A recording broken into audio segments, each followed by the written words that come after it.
Hello guys, अस्सलाम वालेकुम, good morning. कैसे आप सब? उम्मीद करती हूँ कि बहुत ही अच्छे होंगे। अल्हम्दुलिल्लाह मैं भी बहुत अच्छी हूँ। आखिर वो दिन आ ही गया जिसलिए मैं इधर आई थी। तो फाइनली आज मेरी देवरानी का खिरखिलाई का रस्म है। तो सुबह हम लोग उठ गए थे, तो ज़्यादा कोई नहीं उठे थे, तो सिर्फ मैं, मेरी ननद, मेरी जेठानी हम लोग उठ गए थे। तो सोचे कि थोड़ा मॉर्निंग वॉक कर लेते हैं, नई जगह है तो थोड़ा बाहर घूम लेते हैं, ठंड का दिन है। तो रात भर वैसे तो बहुत ज़्यादा ही मस्ती किए हैं, सब लेट नाइट में ही सोए थे, तो बाकी सब फैमिली वाले सोए हैं। तो मेरी भांजी भी उठ गई थी तो मैं उनको भी ले आई थी साथ में। तो ऐसे ही हम लोग थोड़ा वक्त भी हो जाएगा और घूम भी लेंगे। सूरज अभी क्लियरली निकला नहीं है, तो हम लोग 5:30-6 बजे ही घर से निकले थे। तो ज़्यादातर इधर खेती बाड़ी ऐसा ही मतलब थोड़ा नज़र आता है। तो मैं इधर घर के ऊपर एक ठो सीप देखी तो मैं कंफ्यूज हो गई वो क्या था। एक्चुअली वो पानी का टंकी था। उसके बाद हम लोग थोड़ा मेहंदी दिखे कि बात करते करते कि किसका मेहंदी ज़्यादा पक्का है। तो देख के आते आते ही हमें एक ठो ईगल दिखा, जो मैं उसका सूट ले ली। बहुत ही डर लग रहा था और उसके आंख बहुत ही डरावने जैसा लग रहा था। उसके बाद मैं आ गई थी घर आने के बाद बाकी फैमिली मेम्बर उठ के सब काम पे लग गए थे। इधर सारा आलू प्याज वगैरह सब काटा कुटी हो रहा था। अदरक लहसुन वो भी छील के रख दिए थे। तो मैं किचन में आ गई थी। किचन बहुत ही मैशी था, लेकिन ये काम के टाइम में तो मैशी होगा ही ज़्यादा, घर में मेहमान होने से ही तो क्लीन काम तो नहीं हो सकता है। तो आज ब्रेकफास्ट में मैं बना रही हूँ वेज उपमा और आलू मटर का सब्ज़ी, मतलब आलू मटर का करी। तो नॉर्मली प्रोसेस में मैं बनाऊँगी। तो जैसे सारा वेज को काट ली थी, काटने के बाद इसको तेल में फ्राई करके निकाल दूँगी। उसके बाद नॉर्मली वही तेल में छौंका वगैरह दे के मसाला थोड़ा भून के फिर सब्ज़ी डाल के मैं पानी डाल के जैसे सूजी डाल के वही नॉर्मली प्रोसेस में बना रही हूँ। दूसरे साइड में मैं आलू मटर को सीटी लगाने बैठा दी थी। उसके बाद आज तो बहुत सारा काम है, तो धीरे धीरे सारा काम करना पड़ा, मतलब काम करना है। तो आई होप कि जो भी मैं उपमा वगैरह या ब्रेकफास्ट में जो भी बना रही हूँ सब अच्छे बने, क्योंकि मेहमान लोग खाएंगे, मतलब जो भी रिलेटिव्स आ रहे हैं तो लोग खाएंगे। घर का क्या है, कुछ ख़राब होने से भी घर वाले एडजस्ट कर लेंगे। मेहमान लोग तो थोड़ा मतलब ख़राब खाना बनेगा तो लोग तो बोलेंगे ही। अल्लाह करे सब अच्छा ही बने। तो 1 किलो का सूजी बना रही हूँ, बहुत ज़्यादा ही है, तो थोड़ा डर लग रहा था कि कुछ ख़राब ना हो जाए। लेकिन मैं अपनी ननद से पूछ के बना रही थी तो प्रोसेस बता रही थी। बस मतलब सिर्फ पानी का ही माप में पूछी थी। तो जैसे कि इधर सारा मसाला भून रहा है, तो ये जो पैन है बहुत छोटा है, तो मैं इसको चेंज कर लूँगी। मतलब मसाला वगैरह कस के सब्ज़ी वगैरह जो दे दी, उसके बाद पानी ऐड करने के टाइम मैं दूसरा बर्तन चेंज करूँगी, क्योंकि इसमें जगह नहीं होगा। तो इधर जो भी मैं पानी डाली अपनी ननद से पूछी, क्योंकि उसका माप मुझे थोड़ा कंफ्यूज हो रही थी कि कितना पानी देना है। तो मेरी ननद बताई तो मैं उस हिसाब से पानी दे के फिर बर्तन चेंज कर ली थी। एक्स्ट्रा जो भी पानी लगेगा मैं ये बर्तन में पानी दी। फाइनली मतलब जो भी है आज काम है तो बहुत जल्दी सब करना है। आलू मटर भी इधर बॉयल हो गया था। आलू मेरी भांजी छील के मैश करके रखी थी। बस मसाला वगैरह मैं इधर कसने के लिए पैन चढ़ा दी हूँ। तेल गरम होने के बाद प्याज भी डाल दी। जैसे ही प्याज गोल्डन ब्राउन होगा मैं सारा इसमें मसाला जैसे अदरक लहसुन जीरा पाउडर और धनिया पाउडर, फिर सब मसाला जैसे कश्मीरी मिर्ची, हल्दी, चिकन मसाला वगैरह सब को अच्छे से भूनूंगी। इधर मेरा उपमा हो गया था रेडी। अच्छा ही बना था, थोड़ा ड्राई हो रहा था, थोड़ा डर रही थी बस खाने में टेस्ट अच्छा हो जाए। बस इसी को ही नॉर्मली भूनने के बाद मैं मटर आलू को थोड़ा कस के उसमें पानी देके ढक दी। फिर स्लैब वगैरह थोड़ा बहुत मैं साफ़ कर ली, क्योंकि पूरा डीप क्लीन तो नहीं हो सकता है, अभी बहुत सारा काम है, बहुत मेहमान है।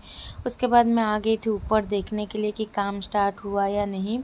तो ऊपर आते आते हम सब तो ये तो सब काट लिए थे, मेरी ननद वगैरह, मतलब जो भी ननद थे सब काट कूट के दे दिए थे। ये मेरी नंदोई हैं जो खाना बना रहे हैं। हम लोग बावर्ची नहीं है कि नहीं बुलाए थे, क्योंकि मेरी नंदोई को थोड़ा खाना बनाने का एक्सपीरियंस है पहले से ही, तो बोले वो बना देंगे। तो ज़्यादा आदमी नहीं, बस 30-40 के अंदर ही होंगे जो हमारे फैमिली मेम्बर और जो रिलेटिव्स हैं थोड़ा क्लोज़ रिलेटिव्स वही, क्योंकि हम लोग का 7 महीने में भी और एक ठो रस्म होता है जो पिट्ठा खिलाई बोलते हैं, तो उसी में ही हम लोग थोड़ा ज़्यादा मेहमान को बुलाएंगे। ये ऐसे ही क्लोज़ मतलब जो भी रिलेटिव्स वगैरह को लेके हम लोग बना रहे हैं। तो मेरी नंदोई बोले थे कि लेमन को काट के दे दो, तो लेमन काट के जूस निकाल के मैं दे दी थी। और मेरी फैमिली मेम्बर में सारा मिलके काम करते हैं, ऐसा नहीं है कि सिर्फ बहू है मतलब बहू ही काम करेगी या भाभी ही काम करेगी। फिर उसके बाद मैं आ गई थी नीचे। आने के बाद जो खीर का चावल है उसको मैं भिगा दी थी 2 किलो के आसपास। फिर इधर मेरी नंदोई इधर मतलब पहले चावल शायद बैठा रहे हैं या पता नहीं क्या बैठा रहे हैं। मेरा देवर और मेरी नंदोई दोनों मिलके ही बैठा रहे थे। और मेरे देवर सोशल मीडिया पे आते ही नहीं है। सोशल मीडिया का बात नहीं है, वो फ़ोटो वीडियो किसी में वो उठाते ही नहीं है, इसलिए उनका चेहरा ढक दी थी मैं, मतलब इमोजी लगा दी थी।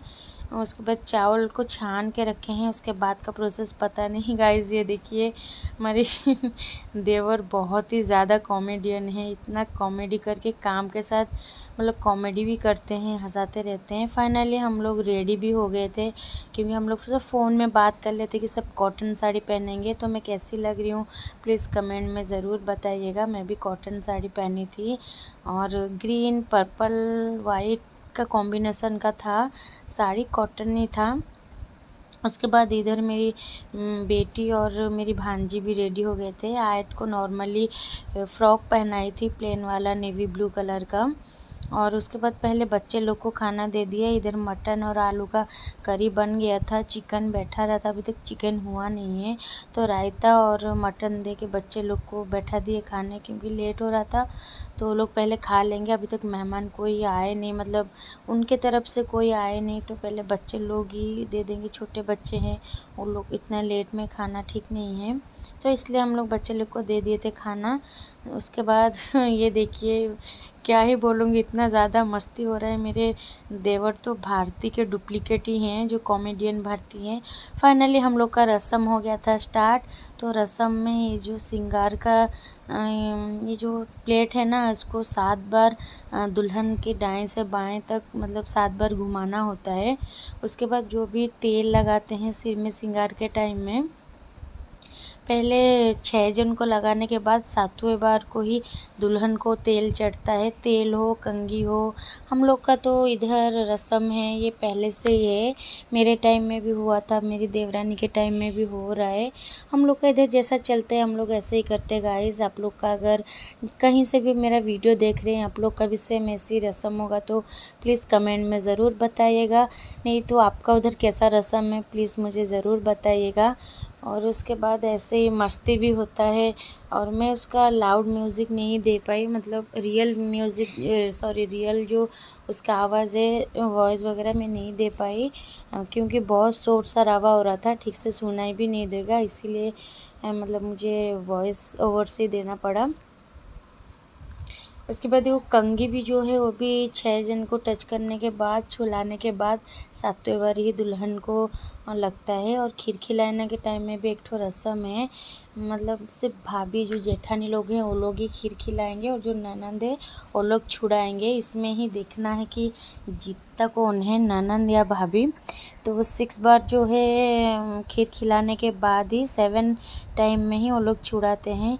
तो इधर नया चूड़ी, नया साड़ी और सब चढ़ता है। फिर उल्टा भी चोटी बनाना होता है, जैसे हम लोग नाइट में चोटी बनाते हैं मतलब सीधा, लेकिन इधर मैं उल्टा चोटी बना के खुद की तारीफ़ कर ली कि मुझे तो ये वाला आता ही है, मैं तो ऑलराउंडर हूँ।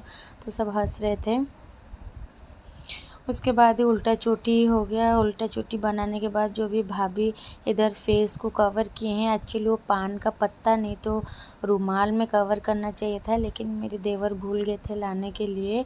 तो कोई बात नहीं, वो साड़ी के पल्लू से भी होता है, तो साड़ी के पल्लू से ही फेस को छुपाए हैं। उसके बाद और एक बात है कि श्रृंगार के टाइम में दुल्हन को बोलते हैं कि हंसो मत, क्योंकि हंसने से बच्चा का दांत निकलता है। वैसे भी ये तो सब कहावत ही है, मतलब ऐसा कहते हैं, जो है वो लोग भी वही बात बोले। फिर इधर मेरी जेठानी और देवरानी दोनों ही उनको श्रृंगार कर रहे थे, फेस में क्रीम वगैरह लगा रहे थे। और मेरी जो देवरानी है ये चूड़ी पहना रही थी। ये भी सोशल मीडिया पे आना नहीं चाहती है, इसलिए इसका फेस भी मैं कवर कर चुकी थी।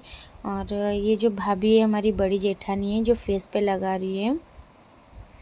और ये हमारी खाला सस की बहू होंगे, मतलब इनकी खाला की बेटे जो भाई लगेंगे उन्हीं के ही वो भाभी होंगे, हमारी बड़ी जेठानी। जैसे कि मैं पहले भी वीडियो में बोली थी, नेक्स्ट वीडियो में, कि हम लोग सब एक ही साथ में रहते हैं, पूरा मिल के अपने जैसे ही रहते हैं। हालांकि मेरा तो एक ही ननंद है, लेकिन बाकी और जितना मेरी खाला सस की हो या मेरी मामा ससुर जो भी है, मतलब इनका खाला की बेटी, मामा की बेटी, वो सब तो मेरी ननंद लगेंगे। हम सब मिल के रहते हैं, वैसा कुछ नहीं है। उसके बाद फाइनली मैं खीर लेके आ गई थी। गोदी में बच्चे को बैठाते हैं, तो बच्चा उन्हीं के रिलेटिव का ही था, उन्हीं के ही भाई के बेटे थे, और तो इतना छोटा बच्चा कोई नहीं था। और इतना ज़्यादा मस्ती होने वाला है ना, तो डर लग रहा था, छोटा बच्चा है। तो हम लोग केयरफुली सब कर रहे थे, और खीर भी ठंडा था, गरम नहीं था।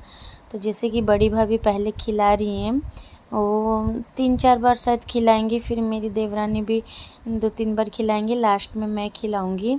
तो लास्ट में सब छुड़ाने के लिए देख के बैठे हैं कि बहन लोग सब खड़े हो गए हैं, भाभी लोग सब बैठे हैं। तो बड़ी भाभी खिला लिए, अभी मेरी देवरानी खिला रही है, तो उसके बाद ही मैं खिलाऊंगी। बहुत ही मस्ती कर रहे थे, बहुत ही मज़ा आ रहा था, कैसे टाइम बीत रहा था कुछ पता ही नहीं चला। जैसे ये मैं 6 बार खिला ली हूँ, ये 7 बार, सब देख के बैठे कैसे छुड़ाएंगे। ये शायद 5 टाइम में खिलाई, 6 बार ये हो गया, और 7 अभी खिलाऊंगी। ये देखिए सब छुड़ा रहे हैं बहुत ज़्यादा ही मज़ा आया ये वाला। खा ही नहीं पाई, थोड़ा सा शायद खाते खाते वो लोग छुड़ा दिए। फिर जो भी मिठाई वगैरह है सब अपना मुंह मीठा करे। मुंह मीठा करने के बाद मैं आ गई थी प्लेट लेके देवर को खिलाने के लिए। सेम प्रोसेस देवर के पास भी, मतलब वही होगा कि हम लोग उनको मिठाई खीर खिलाएंगे। 6 बार खिलाने के बाद 7वें बार को मतलब कोई छुड़ाएगा, तो मेरी नंदोई आ गई छुड़ाने के लिए। तो इसीलिए मैं खिला रही थी, बहुत जल्दी खिला रही थी। तो मेरे देवर बोले भाभी धीरे धीरे, मतलब रुक रुक के खिलाओ। तो इधर मेरी नंदोई पूरा देख के हैं कि कैसे वो छुड़ाएंगे बहुत ज़्यादा ही मतलब मज़ा आ रहा था। जो भी होने से रस्म का अलग ही बात होता है, इसमें अलग ही मज़ा होता है। कोई कोई को किसी किसी को होता है कि बोरिंग लगता है क्या है, लेकिन हम लोग को तो बहुत ही मज़ा आता है इसमें 6 बार खिलाने के बाद 7 टाइम को भाभी क्या करी, मिठाई खिला दी। लेकिन पीछे से पूरा नाना चिल्ला चिल्ला के बोले नहीं नहीं, मिठाई से नहीं होगा, खीर ही खिलाना होगा। तो मैं मेरे देवर को बोल दी भाभी लोग का इज़्ज़त का सवाल है, अच्छे से खा लेना ताकि हम लोग जीत जाए। तो ये लोग जीतने नहीं देंगे। अच्छा, ये करते करते फिर एक ठो हादसा हो गया, पूरा खीर मेरी जो जेठानी है उनके ऊपर गिर गया। अल्लाह का लाख लाख शुक्र है कि खीर थोड़ा ठंडा था, इसलिए कुछ हुआ नहीं, वरना कुछ भी हो सकता था। अल्लाह का लाख लाख शुक्र, कुछ नहीं हुआ। फिर शाम को हम लोग ऐसे ही चलते चलते आ गए थे, काम ख़त्म करके हम लोग आ गए थे। फिर सब मिलके कोल्ड ड्रिंक वगैरह पिए, बहुत ही मज़ा आया। कोल्ड ड्रिंक जो अपना मनपसंद का पिए, फिर थोड़ा सा ऐसे ही उधर आसपास घूमे। सब पूरा गैंग उठ के आ गए थे, और हम सब गैंग साड़ी पहने थे। फाइनली हम लोग आ गए। तो दोस्तों, अगर आपको मेरा वीडियो देखने में अच्छा लगता है, जो मेरे चैनल में नया है, प्लीज़ सब्सक्राइब कर दीजिए। लाइक कमेंट शेयर करना मत भूलिए। हम लोग का फैमिली और हम लोग का ननंद भौज का बॉन्डिंग देख के आप लोग को कैसा लगा, प्लीज़ कमेंट में ज़रूर बताइएगा। और मेरा वीडियो अगर आपको अच्छा लगता है तो प्लीज़ वो भी कमेंट में ज़रूर बताइएगा। ठीक है दोस्तों, बाय बाय, मिलते हैं फिर नेक्स्ट वीडियो में। अल्लाह हाफिज़।